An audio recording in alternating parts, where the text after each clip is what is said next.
E eu até busquei aqui uma parte bíblica lá em Mateus, né? A questão de quando você socorrer ao irmão, contar sobre o pecado. Da Constituição, ela traz alguns precedentes importantíssimos lá, né? E quando alguém na igreja comete algo que vai contra os costumes, contra a doutrina da igreja, previamente escrita, e tida aquilo como norma, tá? Que vale para todos. Não é aquela norma da hora, eu decido assim, eu quero assim. Não é aquela, né? De exceção, não. Parecendo um tribunal de exceção é assim, é criado para julgar um ato que só serve para aquele caso. Isso não existe.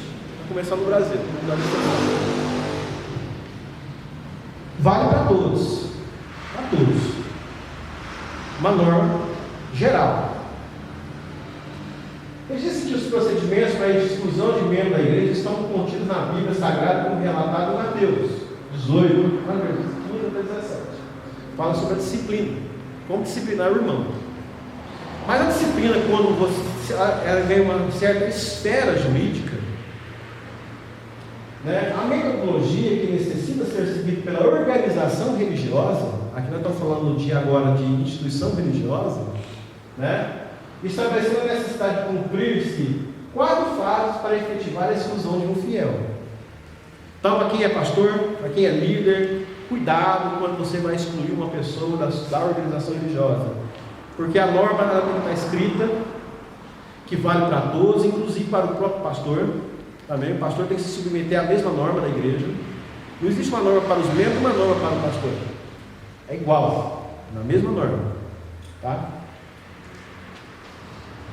De acordo com a Constituição de 88, que consagrou princípios constitucionais que concretizam as garantias da dignidade da pessoa humana, tá? Nós temos lá a presunção de inocência. Primeira coisa, chegou uma acusação lá para o pastor do fulano, né? Geralmente na mocidade acontece tanta coisa, né? Nossa, pastor, chegou aqui o fulano, transou com a menina lá, não sei o que, e é assim. Eu sei que isso existe, né? Opa, peraí, o pastor ouviu, não viu? Presunção de inocência. Aí, não para defesa, eu vou escutá-lo. Chama lá, eu vou te ouvir o que aconteceu. Devido processo legal, documentado. Os documentos da igreja têm que ter a previsão legal lá, no estatuto da igreja, como proceder nesse caso. Ok?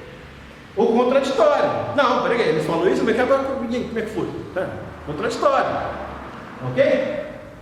Inclusive o recurso de decisões da instância superior. Olha, eu ouvi aqui o meu pastor, mas aqui não deu muito certo, mas eu vou recorrer lá com o presidente.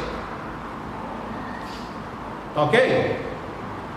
Esse tipo de coisa. É lógico que igrejas sérias, igrejas sadias, vai ficar lá em Mateus. E ali se pacifica. Agora, que negócio de expulsar da igreja, peraí, papá, entra aqui, porque nós estamos falando de uma associação religiosa. E uma organização religiosa na qual todos são iguais, devem ser tratados como iguais. E ele também faz parte da comunidade. Tá? Assegurando que os associados eclesiásticos têm os mesmos direitos, tá? Ok? Bom, direito a ter ciência do que está sendo acusado. Você tem que dar nome porque você está sendo acusado e relatar o que aconteceu. Não é simplesmente, aconteceu uma coisa e a gente quer que aconteceu aí que você falaram isso com você e a gente confia, mas peraí, o que aconteceu? Tem que ter ciência. Direito que seus acusadores provem as alegações. Você tem prova? Tem, está aqui a foto. Tem testemunho? Tem. Essa fulana que viu. O que ela é sua? Nada. Porque se for seu irmão, seu parente, meu Deus, que prova é essa? Direito à instauração de um procedimento onde haja prazo para a manifestação das partes. Direito a apresentar provas de sua inocência. Não foi bem assim. Aconteceu, mas aconteceu por tal fato. Contrapor alegações acusatórias. Direito de Então, algumas igrejas grandes no Brasil, de tanto ser processadas, de tanto apanhar, elas conseguiram ter os seus manuais, cânones, direito, né? São direitos de igreja, documentos rígidos.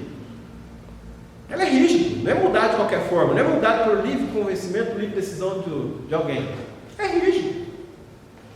Mas como eu te falei, para chegar aqui, tem que passar por Mateus primeiro. E acredito que igreja César, igreja Sadia, fica em Mateus. Não precisa chegar aqui. Mas se chegou aqui, porque a questão é grave.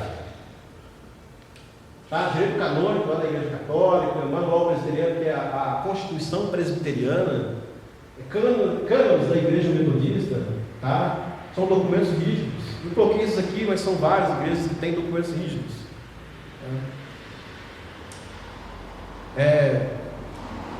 Constituição de igreja, que é mudada muito facilmente pela liderança, ela é muito flexível se tem muita insegurança.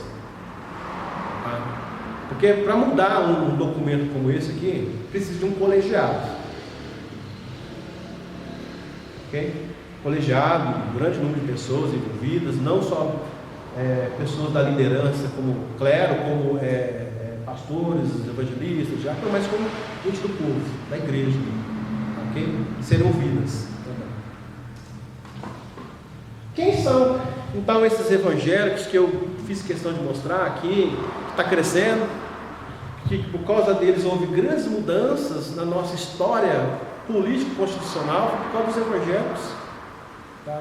Desde lá de Rui Barbosa, foi por causa dos evangélicos, principalmente dos ingleses, dos norte-americanos que vieram para o Brasil, e hoje os evangélicos também continuam à frente de grandes mudanças da nossa legislação, chamado lá da bancada evangélica.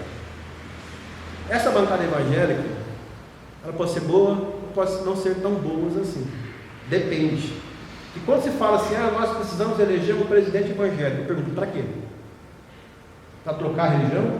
Voltar agora, deixar de ser laico e virar uma religião só? E depende de quem for o presidente.